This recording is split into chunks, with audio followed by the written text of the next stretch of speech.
안녕하십니까. 저는 영화 영성 진행을 맡은 LA 주님 영광교회 황만우 목사입니다. 지난 두 번의 시간 동안 저희는 첫 번째로는 인생은 아름다워 이탈리아 영화, 두 번째로는 미션 영국 영화를 가지고 우리가 기독교적 관점으로 영화를 해석하는 시간을 가졌습니다. 오늘 세 번째 시간은 한국 영화 집으로 영화를 준비했습니다. 먼저 영화를 함께 보시고 영화에 담겨진 메시지를 통해서 신앙적으로 우리가 어떻게 살아가야 되는지 한번 생각해 보는 시간을 함께 갖도록 하겠습니다. 함께 영화를 먼저 보시겠습니다.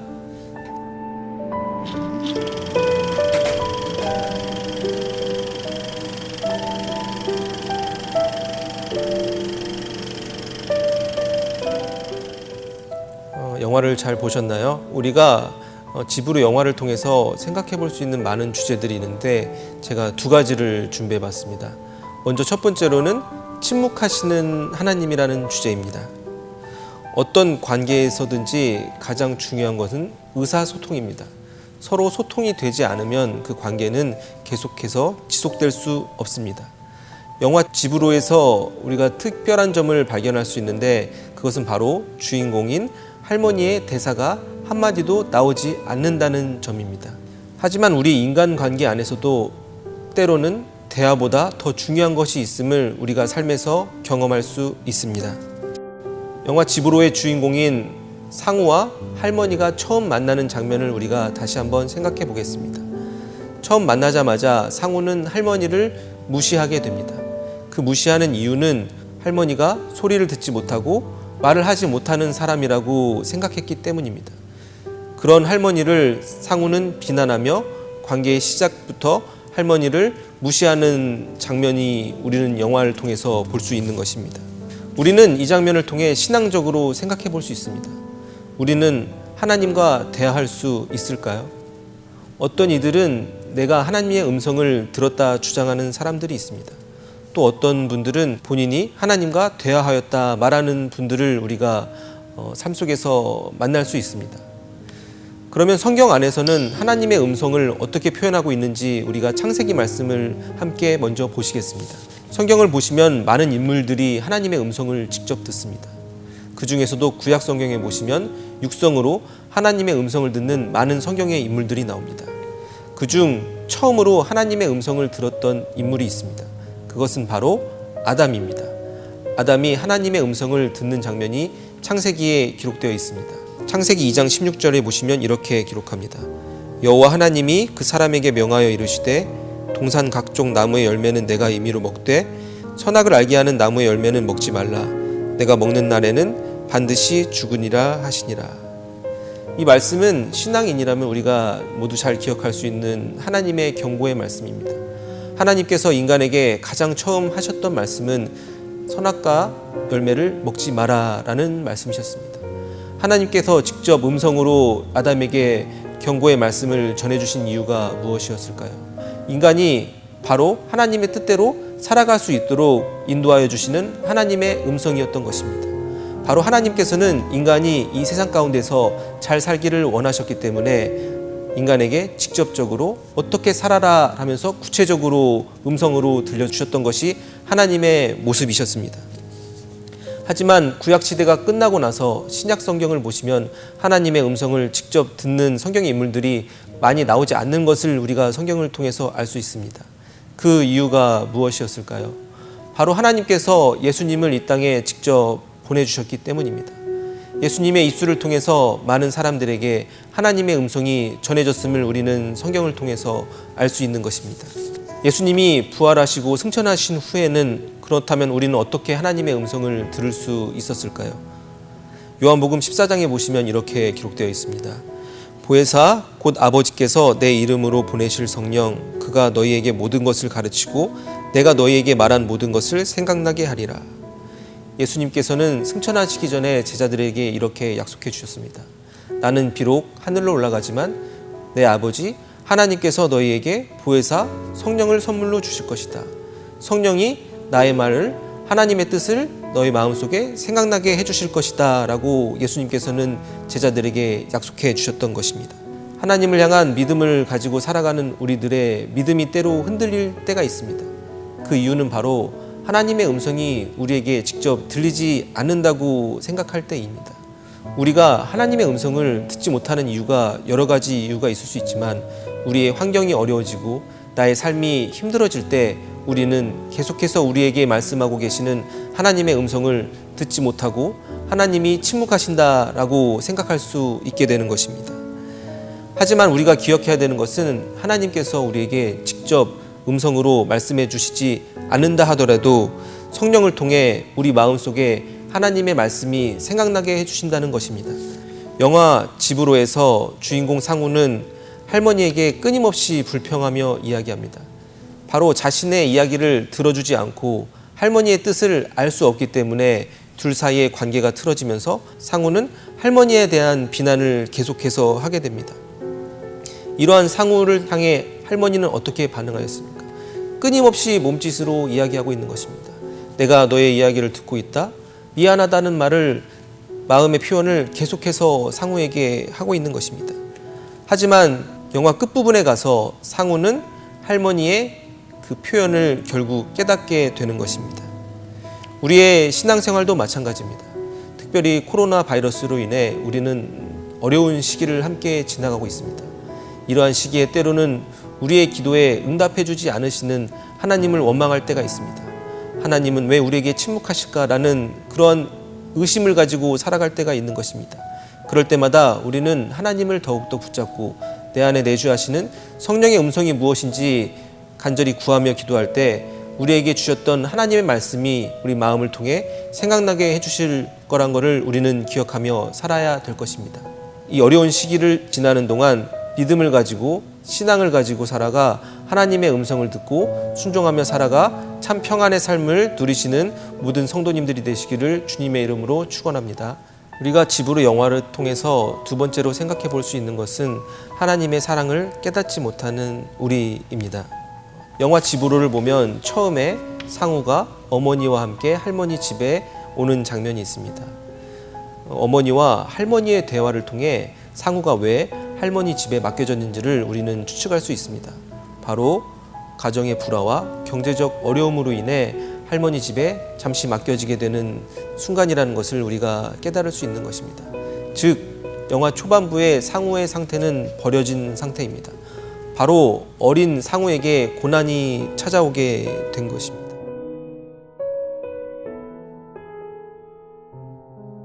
우리가 때로 교도소에서 복역하는 분들의 이야기를 들어보면 하나같이 공통적으로 그분들이 하시는 말씀이 있습니다. 나는 평생토록 그 누구에게도 사랑받아 본 적이 없다라고 고백하며 살아가는 것입니다. 우리가 누군가에게 사랑받지 못하며 살아가게 되면 우리의 삶이 흔들리고 우리 삶이 불행으로 치달을 수 있다는 것을 우리는 삶을 통해서 알 수 있는 것입니다. 이러한 사랑을 갈구하는 상우에게도 고난의 시기가 찾아오게 된 것입니다.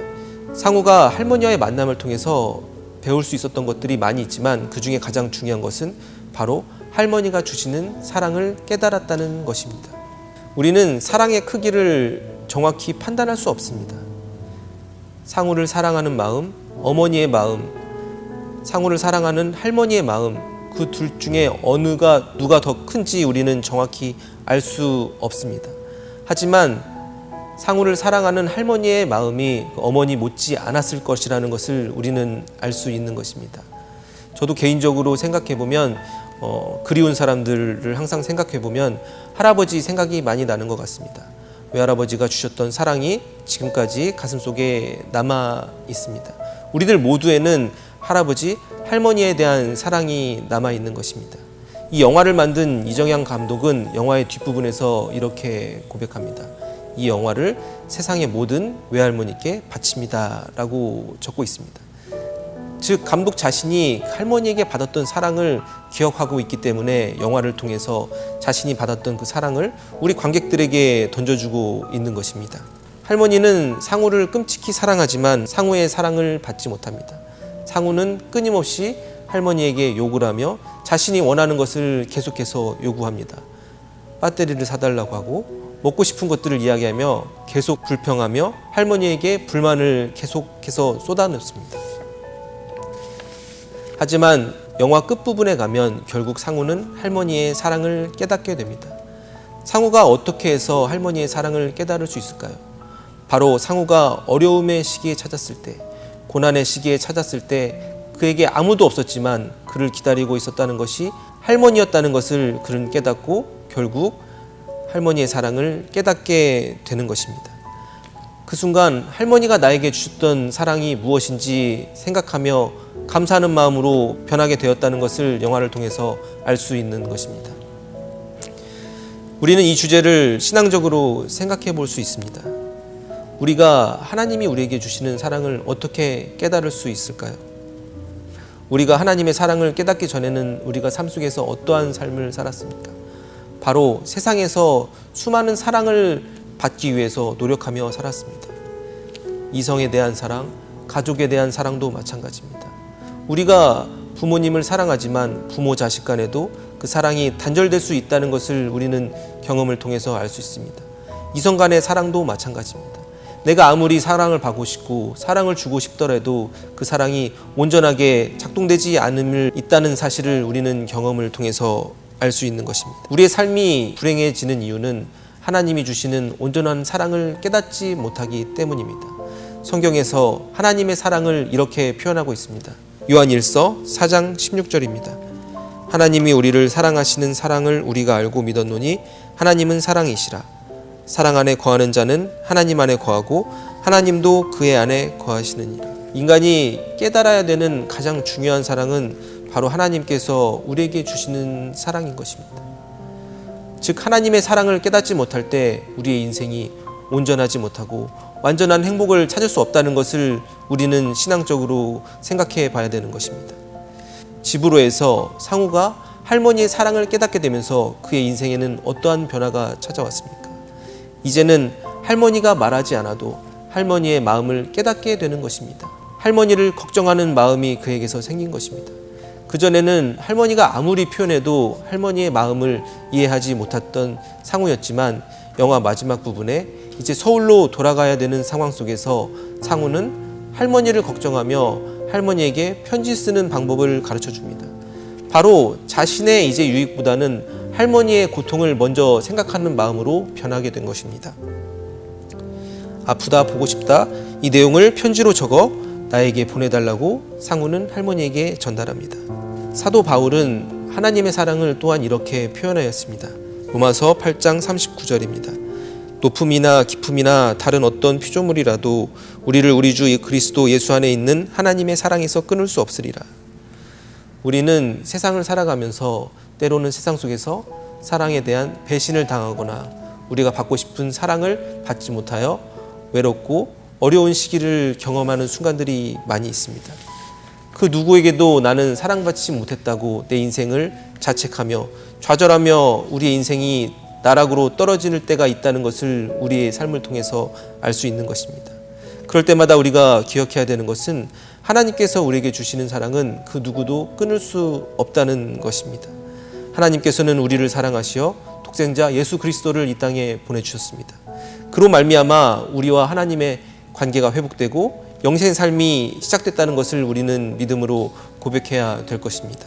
하나님이 우리에게 주시는 사랑을 깨달을 때 하나님과 나와 관계가 회복되고 하나님이 나에게 베풀어 주신 큰 사랑을 깨닫게 되는 것입니다. 어떠한 상황 속에서도 하나님이 우리와 언제나 함께 하시며 우리에게 끊임없이 사랑을 주신다는 것을 기억하고 하나님을 향한 감사와 하나님이 주시는 평안을 누리며 살아가 축복의 통로의 삶을 살아가시는 모든 성도님들이 되시기를 주님의 이름으로 축원합니다. 우리는 영화 영성 세 번째 시간 한국 영화 지브루를 통해서 신앙적 관점으로 한번 같이 해석해 보는 시간을 가졌습니다. 우리가 두 가지 주제를 놓고 생각해 보았습니다. 첫 번째로는 침묵하시는 하나님, 두 번째 주제는 하나님의 사랑을 깨닫지 못하는 우리라는 주제로 함께 생각해 보았습니다. 특별히 우리는 지금 코로나 바이러스로 인해 모두가 어려움을 경험하는 시기를 함께 지나가고 있습니다. 함께 모여서 예배드리기 어렵고 함께 모여서 찬양하고 기도하기 어려운 시간을 지나가고 있는 것입니다.